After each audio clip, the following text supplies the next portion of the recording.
Angel Heart Radio programs should not be used to replace your legal or medical advice. Welcome everyone to Angel Heart Radio. You are our focus. We want you to know that you matter in the world and that you're important to the world. We're here to remind you of just how valuable and needed you are right now. Help us to help others. If you like what you hear, tell your friends, post, tweet, pin, let everyone know how amazing Angel Heart Radio is. So again, welcome to Angel Heart Radio. Powered by love, Angel Heart Radio is sponsored by AngelLight777.com.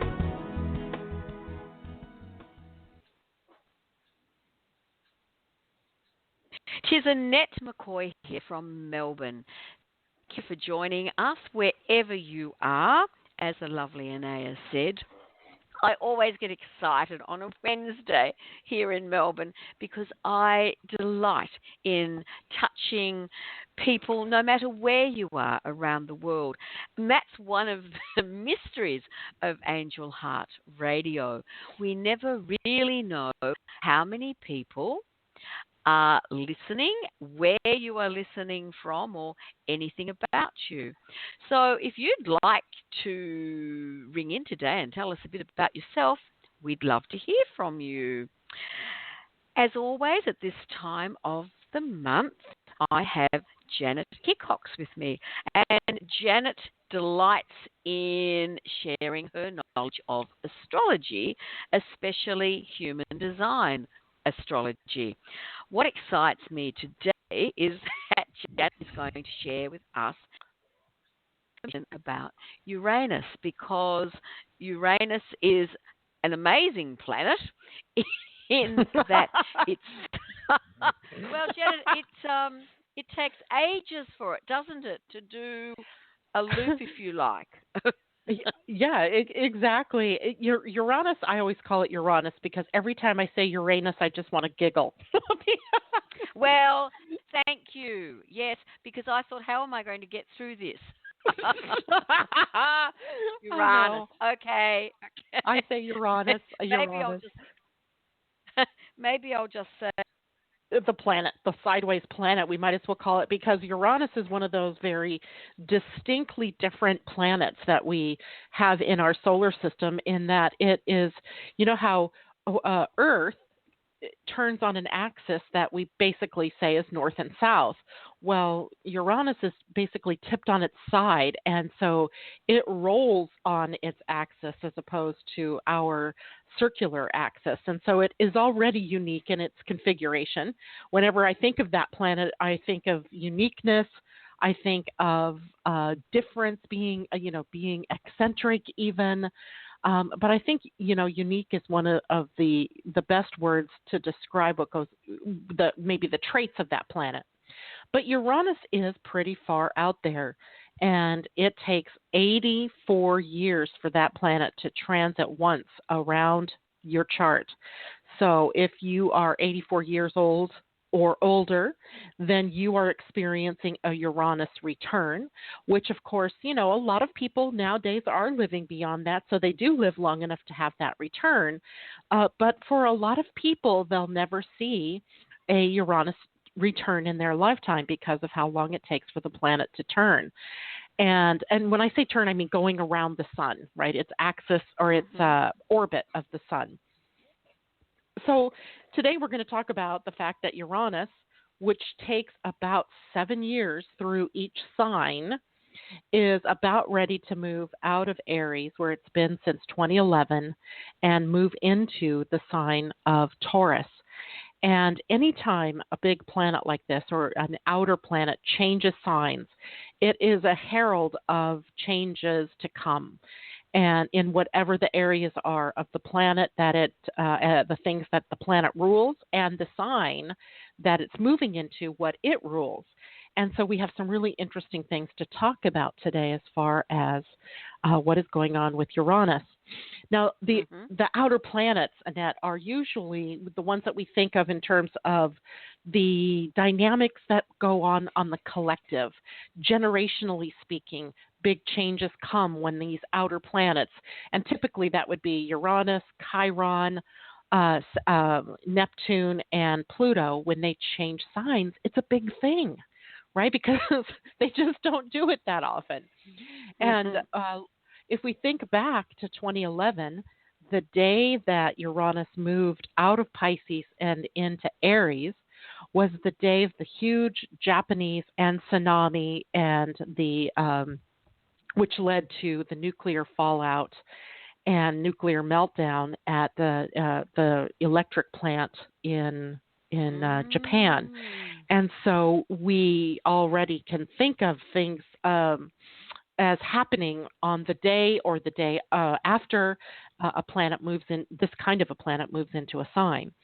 So, but there are a couple of things that are happening before we get, dive deeper into what's happening with Uranus. Let's talk a bit about what's happening now, because if we look at it right now, today is what, April 24th, my time, April 25th, your time. Sure.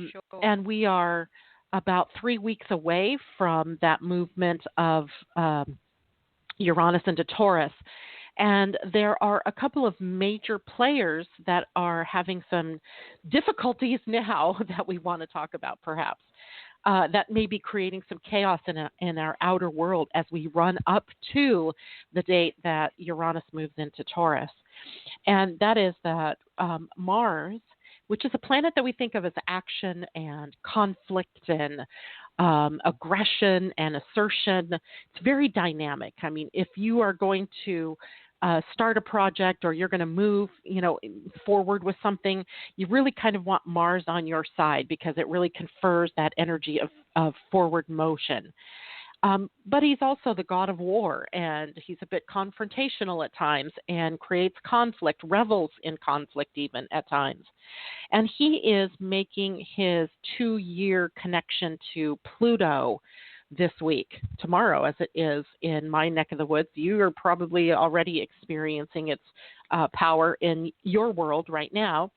And Mars conjuncts Pluto only once every 2 years. Right? That's just the way that Mars is a 2-year cycle. Much like Uranus is an 84-year cycle, Mars is much faster. It's an inner planet. It's closer to Earth. And so we see that every 2 years that planet conjuncts the planet Pluto. But when it does, it can set up power struggles and outer world dynamics that are almost of historic proportions at times. There's danger involved. There's passion involved. I often think of Mars conjunct Pluto as a drive to destruction, or is it a drive to regeneration? And that's what we find ourselves in the midst of right now. So that's sort of the backdrop, if you will, energies to what will eventually be a bigger change in the next couple of weeks. Now, I like to look at these planets in terms of human design as well. And so for those of your listeners who maybe aren't as familiar with human design, it is a type of astrology that is a combination of 4 esoteric traditions and 2 cutting-edge sciences. So you'll see elements in human design of astrology for certain, and of the I Ching, which is a Chinese ancient divination system, elements from the Kabbalah, the Tree of Life, and also elements from the Hindu chakra system. As the chart, as you've seen, your chart is arranged with energy centers that are very reminiscent of the Hindu chakras.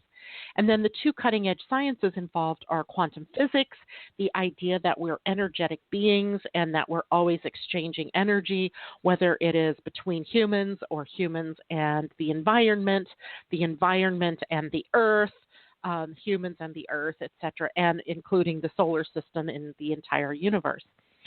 And the other cutting-edge science is the human genome, what we know about human genetics.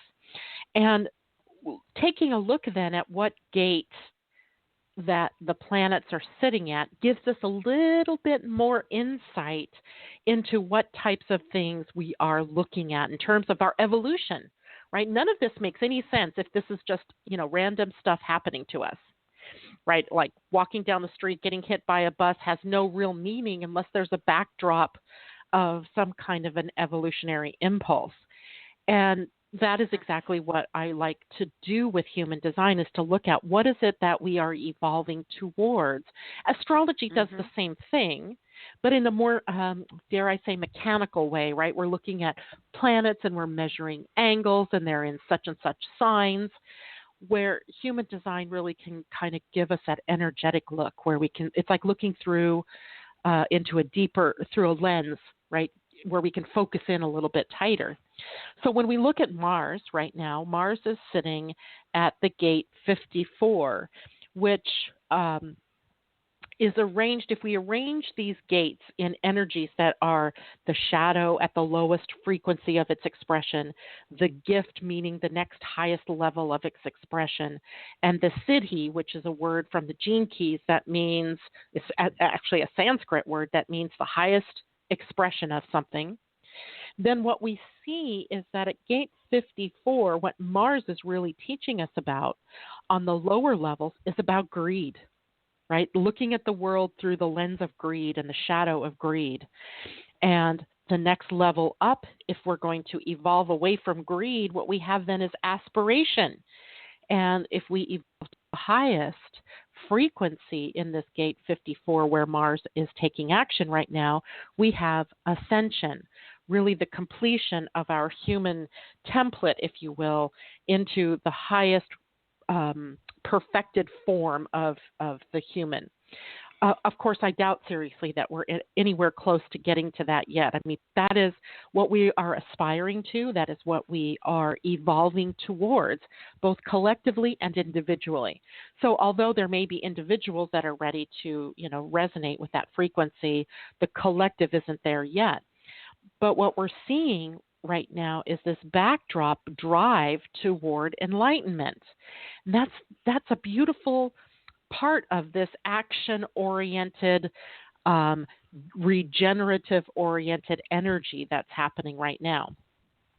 Now, once Mars conjuncts Pluto, which happens in the next day or so, next several hours in your neck of the woods, it will actually be at a different gate. It will be at gate 61. Gate 61, in its shadow aspect, is all about psychosis.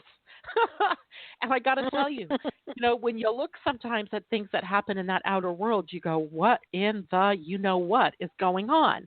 I mean, yesterday in Canada, a man driving a van just mowing down pedestrians on a sidewalk makes zero sense to us, right? The only explanation that we can really come up with is psychosis.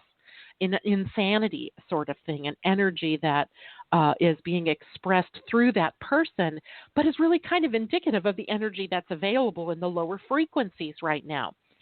And I like to think of people not as perpetrators or the criminals involved. I like to think of them as heralds of new energy, of the potential, that's something that we've got to look at in our shadow.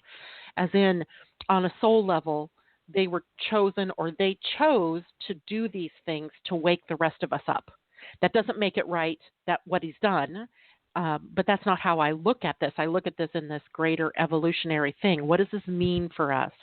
And what we're looking at is the psychosis that's running through the collective at the shadow level, and it's reaching to a higher frequency, and that higher frequency would be inspiration, right? Inspiration being in spirit. And the highest level that Mars and Pluto in their conjunction can reach is the energy of sanctity. Now, I actually had to look that word up. Have you ever heard that word before, Annette? No. The only use I'd ever heard of it is in a sentence, to use it in a sentence, like within the sanctity of marriage or something, making it seem sort of like, like something is sacred, right? Well, I started looking up what does sanctity mean, and of course the dictionary is going to give you a very methodical sort of definition. But in the book, The Gene Keys by Richard Rudd, it's one of my favorite books of the contemplation of energies that are moving through our consciousness right now. He describes sanctity as being one with the divine.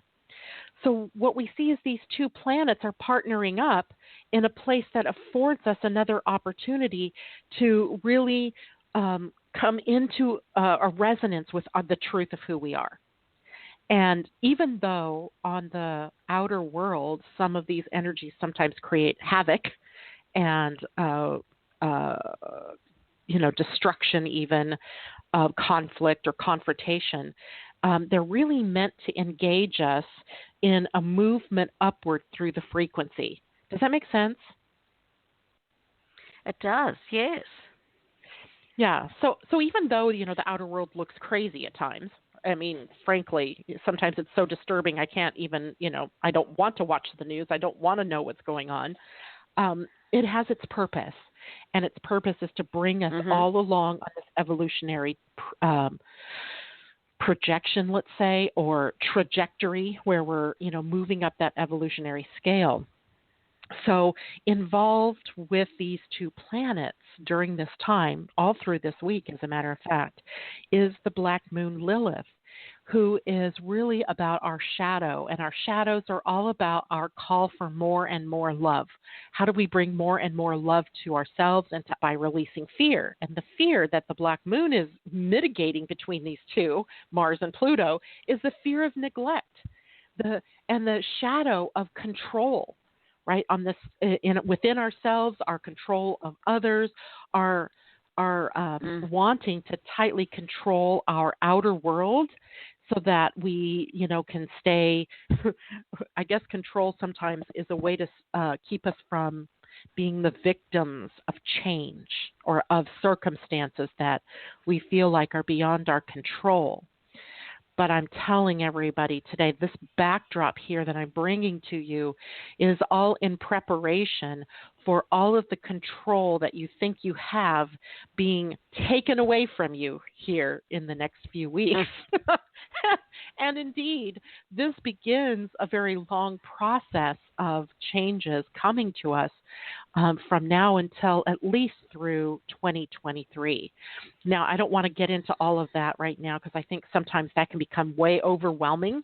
In fact, I think a lot of this information is already kind of overwhelming for people. So I want to reiterate to your listeners, Annette, that if you have questions or if you want to know what's happening in your own chart, feel free today to call into the station or call into Angel Heart Radio. And I don't remember the number offhand. Annette, I'm going to have you give that out to people. Yeah, please do. How can they get a hold of us? 714-583-6858. And I can see that we do have somebody there all. So, Janet, that gives you the heads up. So you're very good at chatting and discussing things and then taking calls and then going back to chat. Whatever. I find it interesting that you're talking about control because I was only talking about that this morning with Annette, who had been frustrated by she was meant to move into a new home for her and her sons a couple of months ago. There was a 2-week break, but it ended up being a 2-month break. Oh. A house with a very good friend and her sons. And I said, so why? Because I do believe things happen for a reason. And Lauren was saying she felt that it was a control. And I could identify with that because that's been one of my biggies in this lifetime when I realised, yes. Right. One gets along much better when we're able to go with the flow with open expectations rather than, well, this is the way it's going to be. Yes. And think about it from this standpoint, Annette. How much more peace do you have when you relinquish that control, right? When you let go of the need to control what's happening in your world. I had a funny thing happen to me this weekend that really underscored this for me. I told you that, my husband and I, we went down to where my son lives so that we could visit the baby. And then we were going to get on bikes and we were going to ride a trail that we've not ridden before. And, we're 50 miles from home, by the way. My son lives about 50 miles from here. And we were really excited about riding this trail. So we'd loaded the bikes up on the bike racks and we'd gone over there, had our visit. We were getting ready to leave. And my husband and my son noticed that my front tire on my bike is totally flat, like not a bit of air in it, where ridden it since my husband put it on the rack, there was no reason for it to have been flat. And, my initial reaction was complete and utter disappointment, and I really wanted to get in there and control this situation. Well, I didn't have to because both my son and my husband did, right? They get in there, they take the bike off the rack, and they're trying to get this tire apart from the tube, and then they look at it, and they're like, oh, my God, this looks like it's a manufacturer's defect, and they're all upset. And I was just standing back, and I said, well, I choose to look at this as in there must be something else operating behind the scenes that I don't have access to. And if I can choose to be upset about this dynamic, or I can choose to be at peace and just realize that this is a circumstance beyond my immediate control.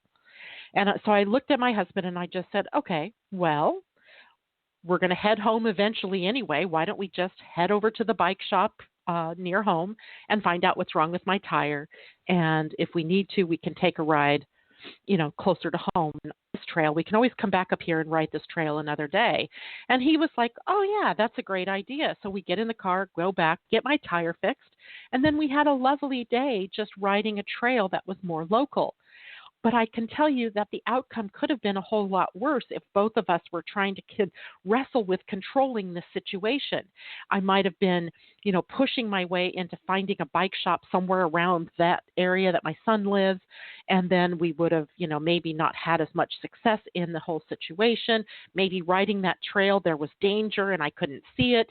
I mean, so many things that we're not privy to. And, yet we have to have a sort of faith that there's a reason why these things happen.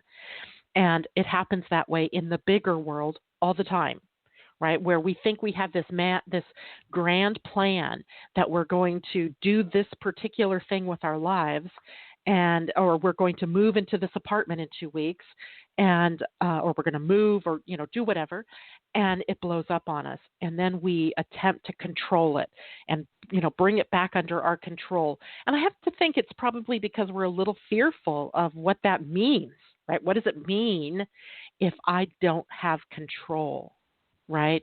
If I'm, and I'm using air quotes, you can't see me. If I'm a victim of circumstance, what does that mean for me? And I think so we can really easily trip ourselves up and get into that fear around that idea of not being in control. So these planets, Mars and Pluto and the black moon Lilith, all right now in the sign of Capricorn, that likes form and structure, is really teaching us about the limits of the control we really have. And on one hand, it's amusing, right, to me to step back and see inside and how I would normally have reacted to the situation I was in, is amusing. I know in other cases there are bigger issues at play that people are having to relinquish control over, and that may not feel so good, but trust me when I say if you just have faith that things are working, the universe is working on your behalf, then it is easier to relinquish that control. All right, so I think let's stop here for a moment before I transition into Uranus and what's happening with that. And let's take our caller and see if I can find out what they need.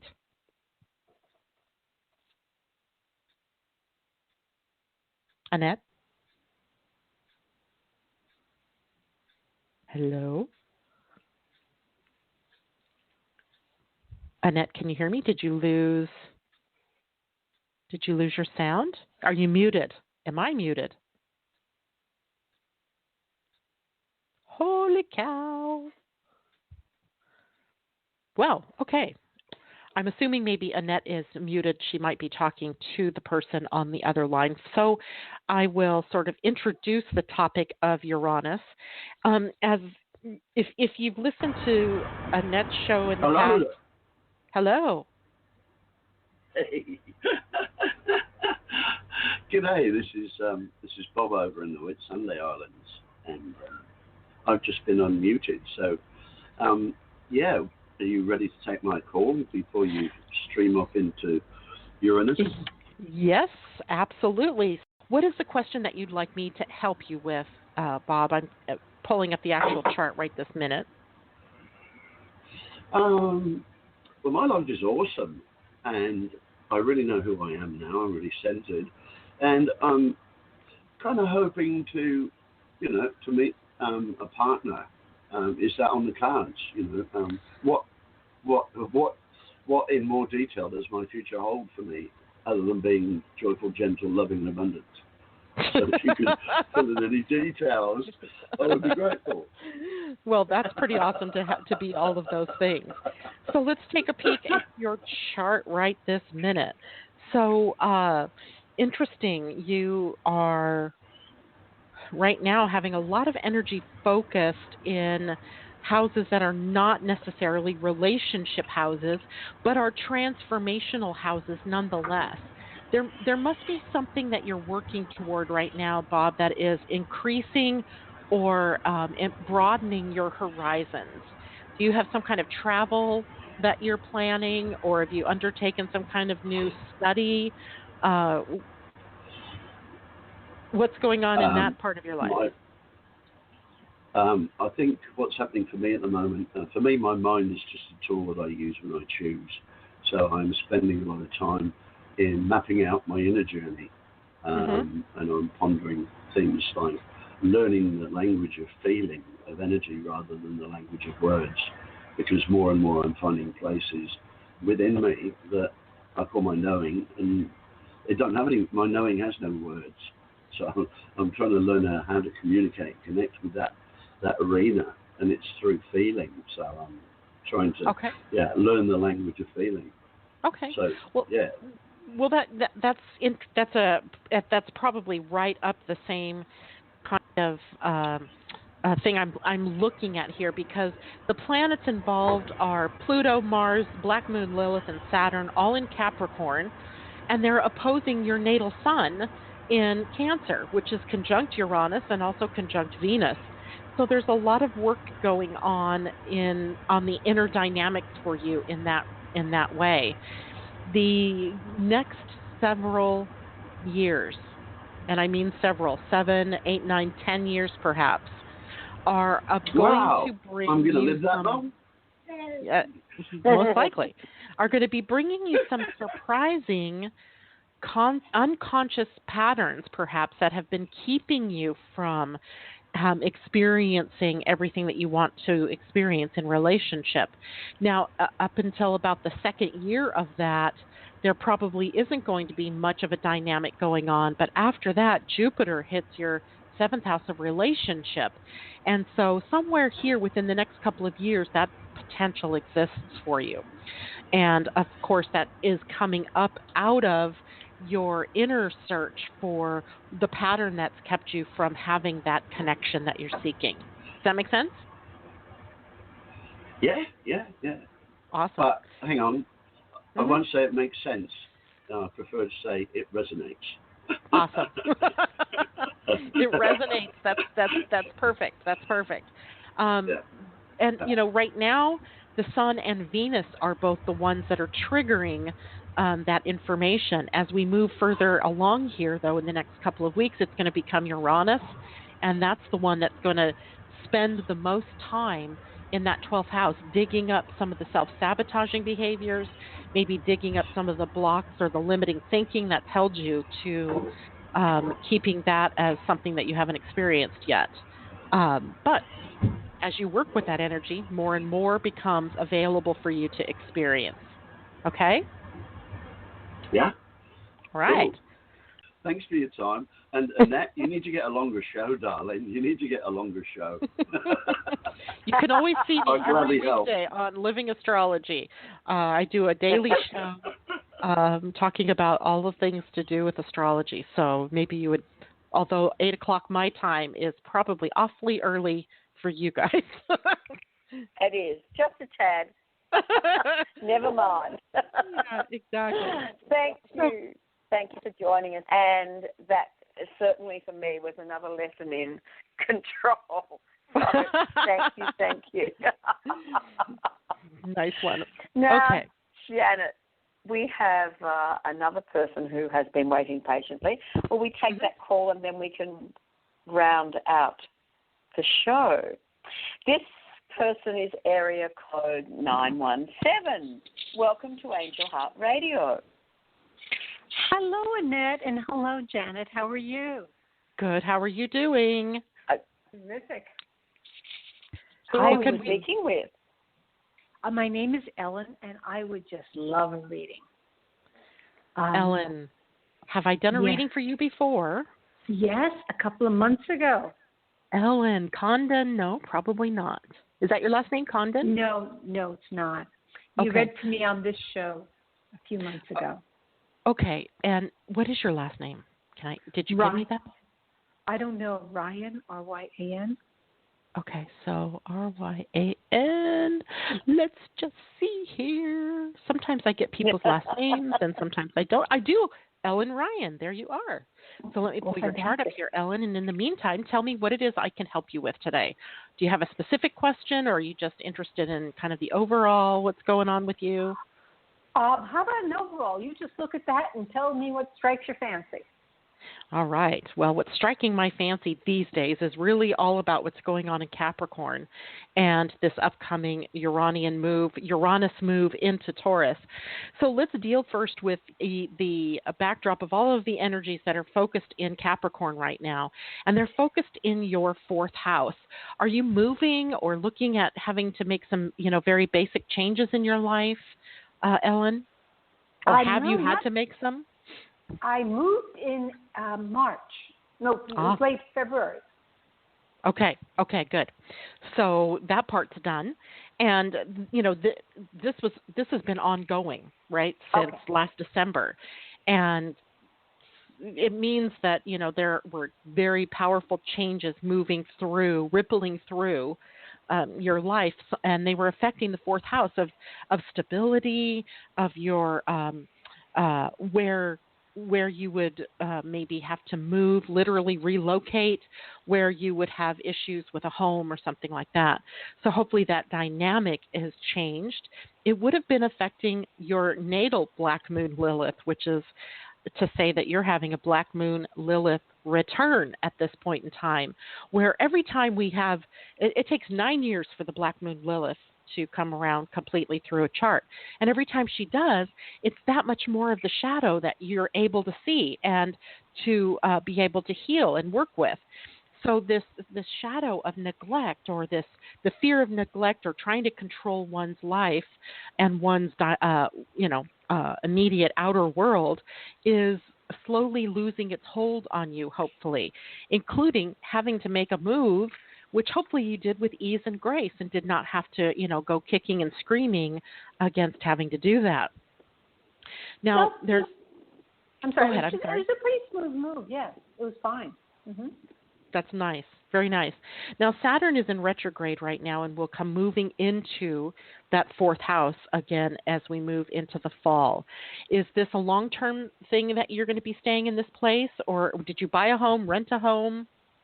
It's a rental apartment, but it would be nice to stay. But, another part of me would also like to move cities, states. Okay. So, I'm open to things. Okay. And I would say stay open, right, because Saturn is the planet that rules Capricorn. That means that it's always in a process of focusing in, pruning our lives, getting us more inclined to be where it is that we're really supposed to be.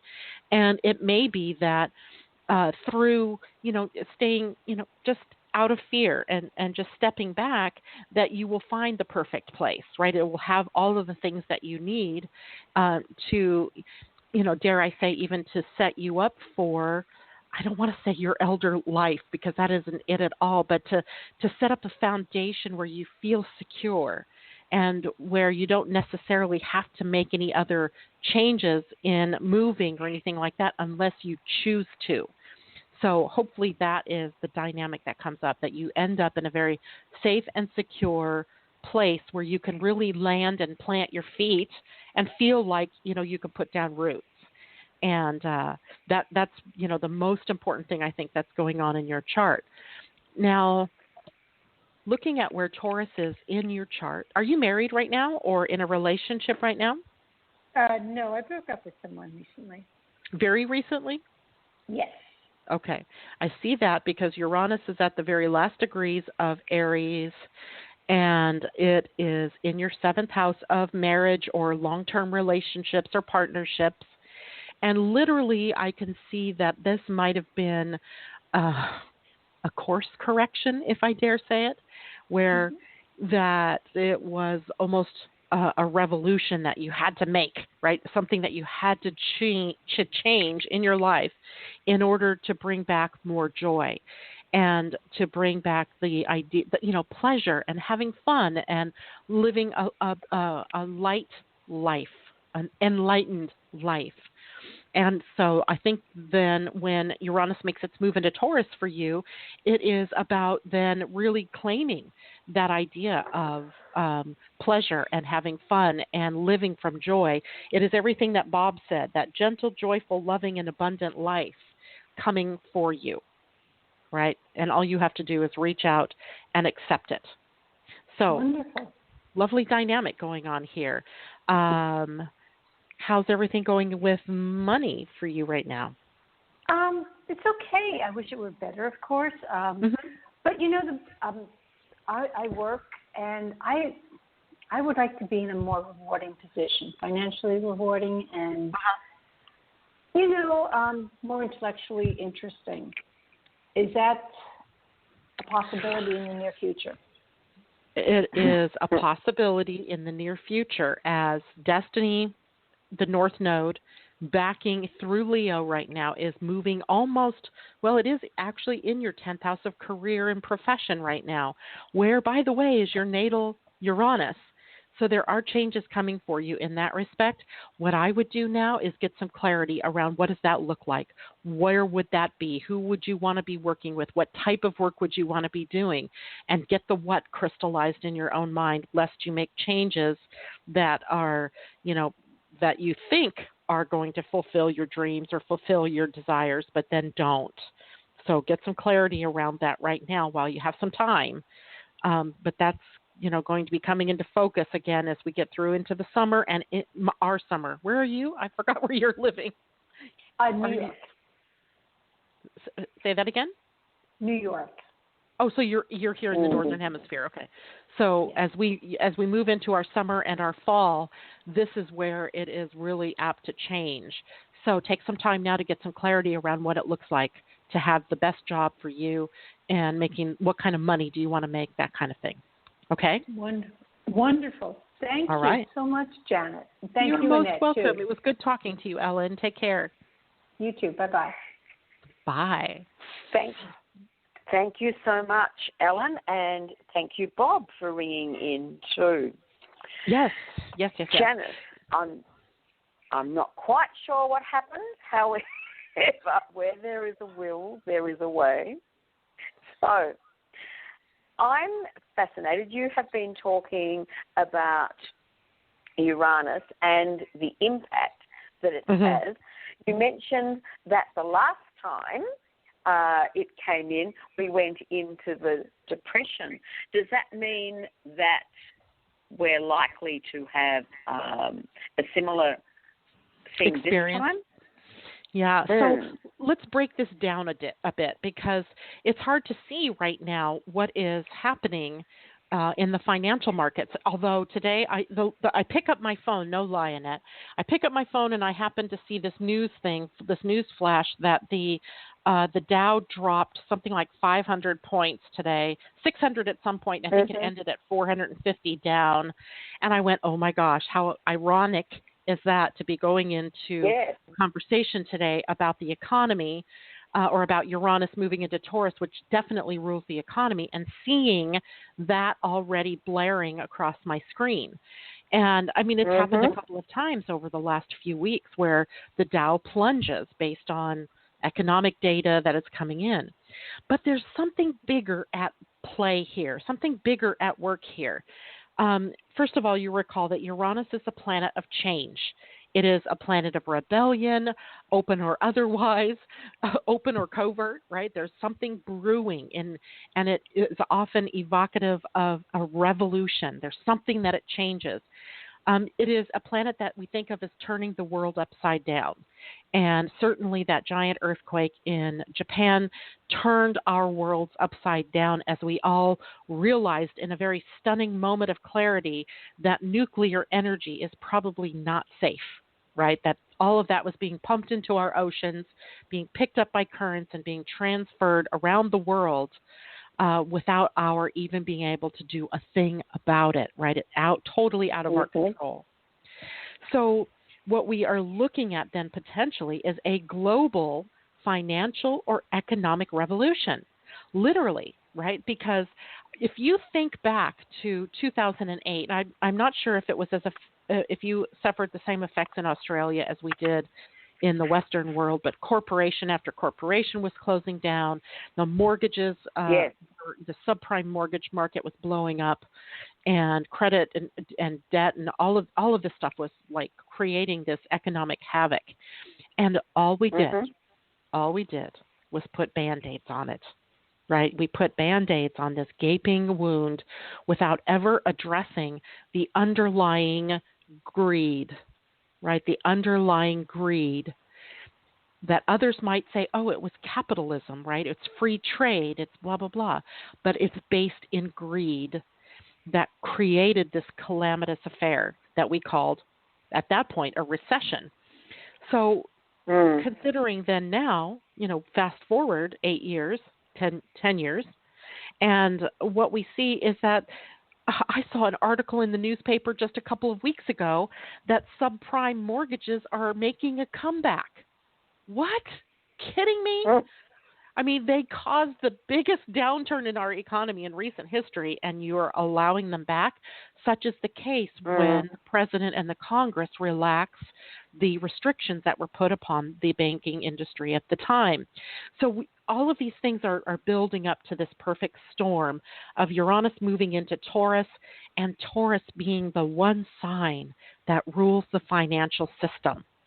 Right? What you have in Taurus as an individual is where you're going to be affected by the financial circumstances of the world. So like you had said there, that the last time that Uranus was in Taurus was in 1934 to 1941. So that's post the Great Depression. And what pulled us out of that Great Depression, at least here in the U.S., was the New Deal, which was putting America to work.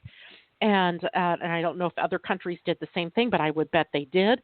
It was World War II, the rise of Hitler, the Dust Bowl years, where many people began a great migration in this country from the Midwest and the Oklahoma, Texas area over to the West Coast. People moving in response to the massive changes that were taking place on the planet at the time. And we are entering that time yet again. And I'm telling you this because I not because I want to create fear for people, but I want you to be aware. And I'm not so certain that there's anything we can do about it, right? Remember that whole thing I started the show with today about control? This is completely and utterly out of our control, totally out of our control. If we look, often I like to look at mythology because mythology gives us this wonderful sort of insight from a story perspective as to what is coming up with the planets, right? So I was remembering back to my, college days and studying the myths. And one of the myths about Uranus is that he was castrated by his own son, and his genitalia were thrown out into the sea, where his testicles landed. I believe is where the goddess Aphrodite rose from the sea in response to that sort of insemination, if you will, of Uranus's castration. So what we see fundamentally right there is really interesting, right? Taurus is a feminine sign. It's ruled by the planet Venus. And now we see happening in our outer world already the rise of the feminine as they strike back against the white patriarchy, the white male-dominated world. And it appears, and this is just a motif, this is a story, that it is the white male patriarchy that is being castrated at this point that Uranus is moving into Taurus. Not because the male patriarchy did anything wrong. It's not about right and wrong. It's about the time has come for a massive change in our values. Taurus rules our values. Right? So I don't want to make it sound like white men, you're all trash, you messed up our planet and you got to go, because that's not quite the dynamic. But it is that the masculine energy has held sway and dominated this planet for the last 5,000 years. And it's time for that to change. And so what we see in the mythology, of course, is this turning over to letting go of the old ways, the old values in favor of new values, and a revolution being created out of that. In our country, it was the striking back in Trump's election in our country. His little slogan was "Make America Great Again." And it's that wanting to hearken back to a past that we perceive where we were in control, right, where that particular demographic was in control. And now that demographic is losing their control. And it is the younger, more vibrant youth of our world right now that we have to look to for the ideas of where to go next. In that same vein, some of the things that are happening in the financial world, like cryptocurrencies, is something that is so Aquarian in age, and Uranus rules the sign of Aquarius. It is so technologically advanced, and it is so, it blows everybody away, right? When you think about making money out of nothing, literally, and then people go, but there's nothing that makes money out of nothing. It has nothing to back it. Well, neither does our current money have anything backing it, right? It's like we're turning in paper for a digital currency, and I see that cryptocurrencies will be on the rise. Bitcoin leading the way at this particular moment, but there are many others that are being developed now as cryptocurrency becomes, I think, in the future, the standard by which we hold dollars, if you will. Dollars, I'm using the American version of dollars, but literally I believe that cryptocurrency is going to be the standard by which we trade with one another by the time that this Uranus transit is done. So it's the continued rise, I think, of that currency, which you can then also see how that is going to undermine the current financial status that we have in the world right now. I also, Annette, this is kind of off the wall, but I kind of see like the possibility of a corporate backlash. Corporations, at least in our country, have a lot of power, and they put a lot of money into our elections, I think criminally so. I don't believe that is something that we as Americans voted on to allow that to happen. I think it just was done in the interest of money and greed and capitalism and corporatocracy and all of that. And I believe that it's going to be the people who've had enough of that. I said at the beginning of this year, one of the keynotes of the year was going to be people power. And I think what we're going to witness is the backlash of people against corporatocracies, against the corporations, against the old patriarchy in favor of what's new and what's youthful and what's sort of unique and different, right? It's moving us more and more toward that Aquarian age. Now, there are scary things about the Aquarian age. I don't mean to say that this is all, ribbons and bows and butterflies, because of course it isn't. There's going to be a dark side to every kind of energy. The frequencies run through the shadow the gift and to the highest expression. So, at least initially, things may look really rosy or feel really good that this is happening, that change is coming, but then we will experience the growing pains of trying to live that new dynamic. And I know I've got like 5 minutes here, so let me just give people some dates because these are going to be amazing days. I think if we look back at a year from now, May 13th, 14th, 15th, and 16th, circle them on your calendar, are going to be the days that are going to tell the tale about what direction we're headed. On May 13th, we start the fun with the planet Mercury moving into Taurus, at the last degrees of Aries in a conjunction to Uranus. Mercury rules the mind. Uranus rules the higher mind. Higher perceptions and lower perceptions, they're coming together and meeting in what should be a shattering of everything that we know to be true, right? Everything that we know shatters in that moment. That moves on to a couple of hours after that. The moon moves into Taurus and conjuncts Uranus and Mercury in the same place. And this at the very completion of its cycle, just prior to the new moon. And so that you add that in there, and we're looking at completions like the doors closing. We are done. Something is done here. And then the next day, the 14th, is 14th becomes the day where Mercury into Taurus, followed by the moon. So that happens over the 13th and 14th, right? Because depending on what time zone you're in, it happens in the early morning here on the West Coast, later in the day on the East Coast, and in your part of the world, it's happening the whole day after that, or before that, excuse me. So then on the 15th, Uranus enters Taurus, and just an hour or two later is the new moon.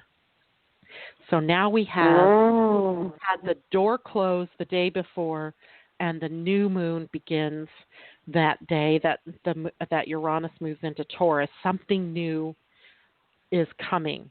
Something new is in the offing. And often that happens with something big that occurs, whether it's an economic hit. I wish I had a crystal ball so I could tell everybody exactly what this means for you. I don't know. But the next day, the 16th, just to add more fun, is Mars having moved into Aquarius and squaring, in other words, challenging the planet Uranus at its early degree of the sign Taurus. And a square always presents us with a challenge. And that's why in the beginning of this broadcast today, I was focusing in on that Mars energy, because it's dynamic. It creates conflict and confrontation. And it is now going to be, on that day, in a square or a challenging aspect to Uranus, almost as if to say, let's just add some salt to the wound. Let's just make sure you cannot go backwards, right? That now the only way is forward. So, interesting times ahead for sure. Stay away from fear. Absolutely. Everyone use their intuition when it comes to what to do with your money. I would be prepared for anything. And that might mean, in our part of the world, sometimes we're prepared for earthquakes and we have enough food and water and stuff, things to take care of ourselves. Because I also want to point out that Chiron is now in Aries, so it's all about taking care of oneself. So do the things that are able, that you can, to take care of yourself in the event something major happens. I like all of that, Janet. The fact that we have the choice, don't we, to stay in love or to slip into fear, and we don't want to slip into fear. Bob certainly had a wonderful idea of being able to simply be gentle, joyful, loving, and living a gentle, joyful, loving, and abundant life. I'm going to make that my mantra too, Bob. And I suggest everybody does. And we have to go. I'm indeed. Sorry. Thank you, Janet. Thank you, Annette. You'll be back next month. And thank you, everybody, for being with us today. May you have a very exciting entrance into May. Bye for now. You've been listening to another fabulous program on Angel Heart Radio. Our goal is to remind you of how much you matter in the world and to let you know that we appreciate who you are in the world. You can check out who's on, when we're on, and who our guests are at angelheartradio.com. Everything is there. It's all just one click away. Angel Heart Radio programs are powerful tools to help you in your life and your life experience. They are not intended, nor should they, be used to replace your medical or legal advice. The views and opinions expressed by Angel Heart Radio hosts, guests, co-hosts and associates should not be construed as advice from Angel Heart Radio.